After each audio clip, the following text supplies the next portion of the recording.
Hello ప్రాసెస్లోకి వచ్చేద్దాం. చికెన్ని మంచిగా వాష్ చేసుకుని చిన్న చిన్న పీస్లా కట్ చేసుకోవాలి. చికెన్ నూడిల్స్లోకి టేస్ట్గా ఉంటాయి. దాంట్లోకి మనం తగినంత సాల్ట్, పసుపు, కారం, జీలకర్ర, గరం మసాలా, ధనియాల పొడి వేసుకుని లైట్గా అల్లం వెల్లి పేస్ట్ వేసుకోవాలి టేస్ట్కి తగ్గట్టు, ఎందుకంటే ఫ్లేవర్ ఎక్కువైతే బాగుండదు. దాంట్లోకి కార్న్ఫ్లోర్, మైదా ఇంకా లైట్గా ఆయిల్ వేసుకుని బాగా మిక్స్ చేసుకోవాలన్నమాట. మిక్స్ చేసుకున్న తర్వాత మనం 10 minutes మ్యాగ్నేట్ చేసుకుని పెట్టుకోవాలి.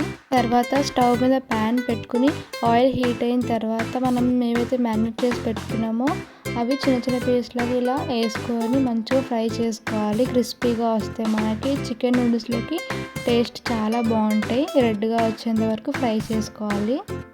ఇలా అన్నిటిని ఫ్రై చేసుకున్న తర్వాత చికెన్ని మనం చిన్న పీస్గా కట్ చేసుకుంటే చాలా టేస్ట్గా ఉంటాయి నూడిల్స్లోకి. మనం ఇక్కడ వచ్చేసి నేను ఈ నూడిల్స్ అయితే యూస్ చేస్తున్నాను. ఇప్పుడు ఒక బౌల్లోకి వాటర్ తీసుకుని దాంట్లో ఆయిల్ అయితే వేసుకుంటున్నాను, ఎందుకంటే నూడిల్స్ అనేవి చాలా పలుకులుగా వస్తాయి కాబట్టి.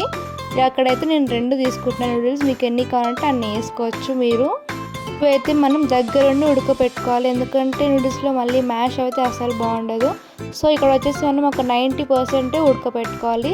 తర్వాత చల్ల వాటర్తో వాష్ చేసుకుంటే చాలా బాగుంటాయి. ఇక్కడ నేను ఆనియన్, క్యాప్సికమ్, క్యాబేజ్, క్యారెట్ అయితే కట్ చేసుకుని పెట్టుకున్నాను. ఇక ప్యాన్ హీట్ అయిన తర్వాత ఆయిల్ వేసుకుని ఒక ఎగ్ అయితే మంచిగా ఫ్రై చేసుకుంటున్నాను. నూడిల్స్లోకి చాలా టేస్ట్గా ఉంటుంది. దాంట్లోకి సాల్ట్ వేసుకుని, పసుపు వేసుకుని మంచిగా స్మెల్ రాకుండా అయితే ఫ్రై చేసుకోవాలి.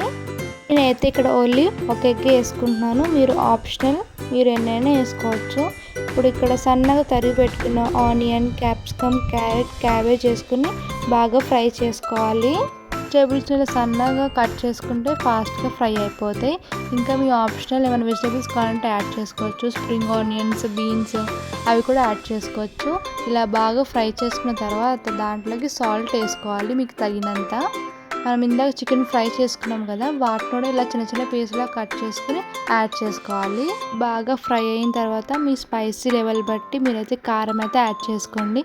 నా దగ్గర అయితే చికెన్ నూడిల్స్ పౌడర్ అయితే ఉంది, అదైతే యాడ్ చేసేసుకుంటున్నాను. రెడ్ చిల్లీ సాస్, ఇంకా వెనిగర్, గ్రీన్ చిల్లీ సాస్, ఇంకా సోయా సాస్ కూడా యాడ్ చేసుకుంటున్నాను. ఈ సాసెస్ అయితే మస్ట్ అండ్ షుడ్ అనమాట. దీంట్లోకి నూడిల్స్ అయితే మనం బాగా ఉడకబెట్టుకున్నాం కదా, వాటిని కూడా వేసేసుకుని బాగా మిక్స్ చేసుకోవాలి. ఎంత మిక్స్ చేసుకుంటే మనకు అంత టేస్ట్ అయితే వస్తుంది అనమాట. నేనైతే ఇప్పుడు సర్వ్ చేసుకుంటున్నాను. ఇలా spicy and hot chicken noodles అయితే రెడీ అయిపోయినాయి. Thanks for watching. Don't forget to subscribe, like, share